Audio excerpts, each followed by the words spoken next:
গুম সংক্রান্ত তদন্ত কমিশনের কাছে আপনারা কি প্রত্যাশা রাখছেন? আমাদের প্রত্যাশাটা আসলে প্রথম থেকে একই, এক যুগের বেশি সময় ধরে যখন থেকে যে গুম হয়ে যাওয়া স্বজনদের সন্ধান দেয়া, যাদের সম্পর্কে এখনো জানি না, যারা ফেরত এসেছেন তাদের ঘটনাগুলোর তদন্তের জায়গায় নিয়ে যাওয়া, আর যাদের সম্পর্কে আমরা এখনো জানি না তাদেরকে এই যে আইন প্রয়োগকারী বিভিন্ন সংস্থা তুলে নিয়ে যাওয়ার পরে তাদের সাথে আসলে কি হয়েছে। ইতিমধ্যেই কিন্তু গুম সংক্রান্ত তদন্ত কমিশন আনফোল্ডিং দ্য ট্রুথ শিরোনামে তদন্ত প্রতিবেদন প্রধান উপদেষ্টার কাছে জমা দিয়েছে। একটা পার্শিয়াল, বাট আবার সেখান থেকে এই তথ্যগুলো আসলে আমাদের প্ল্যাটফর্মে আসেনি, বা আমি বলবো যে ভিকটিমদের যে কানেক্ট করার জায়গা, ওই জায়গাটাতে আমরা এখনো যাইনি। তো সেটা হয়তো রাষ্ট্রের দায়িত্ব, সরকারের দায়িত্ব সেই জায়গাটায় যাওয়া এবং অ্যাকাউন্টেবিলিটির সাথে প্রত্যেকটা পরিবারকে জানানো যে তাদের স্বজনদের বা সন্তানদের সাথে কি হয়েছে। এই যে আইন প্রয়োগকারী সংস্থাগুলো আমরা বললাম এতক্ষণ, ডিজিএফআই থেকে শুরু করে র্যাব, পুলিশের বিভিন্ন ডিবিএন, যত আইন প্রয়োগকারী সংস্থাগুলা, তাদের যে আন্ডারে যতগুলো সিক্রেট ডিটেনশন সেল আছে, এটা ডিজিএফআই এর আন্ডারে ক্যান্টনমেন্টের ভেতরেই 23টা আয়নাঘর বা সিক্রেট ডিটেনশন সেল, আরও বেশি হতে পারে, র্যাবের আন্ডারে, তারপর পুলিশের আন্ডারে। এই যে দেশব্যাপী আমরা কয়টা দেখতে পেরেছি? কমিশন 8টা দেখেছে। তো বাকি সেলগুলোকে কেন আমরা এখনো পাবলিকলি ওপেন করে বলছি না যে এই সেলগুলোতে কারা ছিল, এবং যদি কেউ থাকে তাদেরকে কোন অবস্থায় রাখা হয়েছে? তো সেই জায়গা থেকে আমার মনে হচ্ছে যে সরকারের আরো মানে মন্থর গতিতে না যে আরো এটার প্রতি মানে গুরুত্ব সহকারে এই অ্যাক্টিভিটিগুলো আনা দরকার, এবং তাহলেই আছে ট্রুথ যেটা বলছেন যে সেটা সামনে আসবে, আসল ট্রুথগুলা, যেগুলো কিন্তু এখনো পাবলিকলি আমরা জানি না।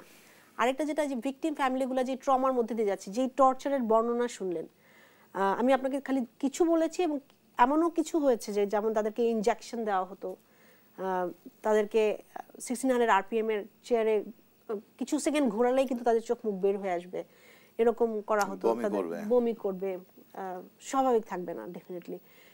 ইউরিন পাস করার সময় ইলেকট্রিক শক দেওয়া হতো, এবং তখন এটা না নিতে পেরে তারা ফিট হয়ে যাবে।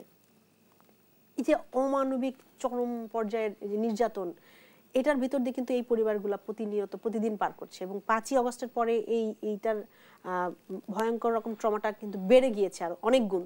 কারণ আশা ছিল যে ফ্যাসিস্ট হাসিনা তো চলে গেছে, কিন্তু পরবর্তীতে হয়তো আমরা জানতে পারবো, 3 জনকে আমরা খালি জানি যে আসতে দেখেছি সিক্রেট ডিটেনশন সেল থেকেই, হাসিন ভাইরা জোর করাতে। কমিশনের কাছে গত 15 বছরে 1676টি অভিযোগ জমা পড়েছে, কিন্তু বাস্তবের সংখ্যাটা আসলে কি আমরা আজ করতে পারি? অনেক বেশি হবে, অনেক বেশি হবে, কারণ 5000 ক্রস করবে।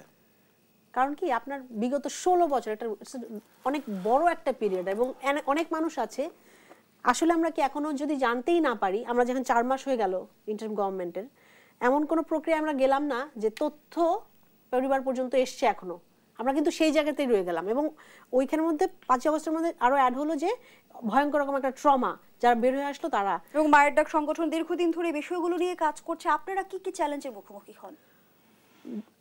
বিগত বছরগুলোতে তো আপনার সাথে হয়তো কথাই বলতে পারতাম না আমি 5ই আগস্টের আগে হলে, কোনো ক্যাম্পেইন করতে যাব দাঁড়াতে দেওয়া হতো না, পুলিশ অনেক ইন্টেলিজেন্স এজেন্সি জায়গা থেকে সরিয়ে দিত, কোনো ভেন্যু দেওয়া হতো না আমাদেরকে কোনো প্রোগ্রামের জন্য, কোনো ক্যাম্পেইনের জন্য।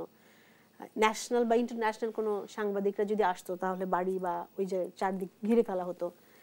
এইটাই না শুধু, ইভেন আপনি জানেন কি না যে একজন রাষ্ট্রদূত, ইউএস এর মহামান্য রাষ্ট্রদূত এসেছিলেন ভিকটিম ফ্যামিলির সাথে কথা বলেন, তার যাওয়ার রাস্তাটাও রোধ করে ফেলা হয়েছিল 22 সালে এটা ঘটনা। তো এটাকে এমন চরম পর্যায়ে তারা নিয়ে গিয়েছিল এই হ্যারাসমেন্টগুলোকে আর ইন্টিমিডেশনগুলোকে, যে আসলে ভয়ঙ্কর একটা পরিস্থিতি, এবং ভয় করে যেন চুপ করে দেওয়া যায়।